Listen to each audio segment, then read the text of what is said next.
गांव बख्तियारपुर, जो कभी अपनी हरियाली और शांत जीवन के लिए जाना जाता था, अब एक रहस्यमयी डर के साए में जी रहा था। शाम होते ही लोग अपने दरवाजे बंद कर लेते और बच्चों को बाहर न जाने की सख्त हिदायत दी जाती।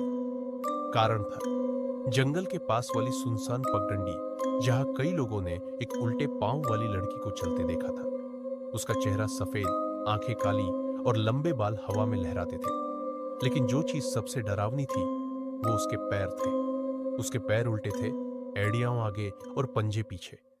जैसे ही कोई उसकी तरफ देखता, वो गायब हो जाती। कहानी शुरू होती है अर्जुन से, जो शहर से गांव कुछ दिन की छुट्टी पर आया था। उसने गांव वालों की इन बातों को मजाक समझा।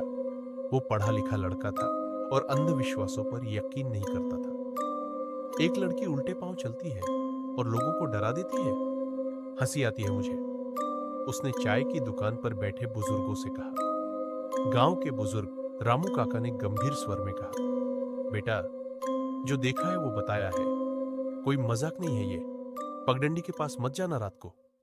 लेकिन अर्जुन ने बात को हल्के में लिया और सोचा कि एक रात खुद उस पगडंडी पर जाएगा, ताकि सबको साबित कर सके कि ये सब झूठ है। अगली रात चांदनी साफ थी, चारों तरफ सन्नाटा। अर्जुन टॉर्च लेकर निकल पड़ा। पगडंडी सूनी थी, दूर कहीं उल्लू की आवाज आ रही थी। कुछ कदम चलने के बाद उसे लगा जैसे कोई पीछे चल रहा हो। उसने पलट कर देखा, कोई नहीं था। अचानक उसे एक धीमी सी सरसराहट सुनाई दी। टॉर्च की रोशनी में सामने एक लड़की खड़ी थी, सफेद कपड़े, बिखरे बाल और आंखें ऐसी जैसे भीतर झांक ले तो आत्मा कांप जाए। कौन हो तुम? अर्जुन की आवाज कांपने लगी। लड़की ने धीरे धीरे पीछे की ओर चलना शुरू किया।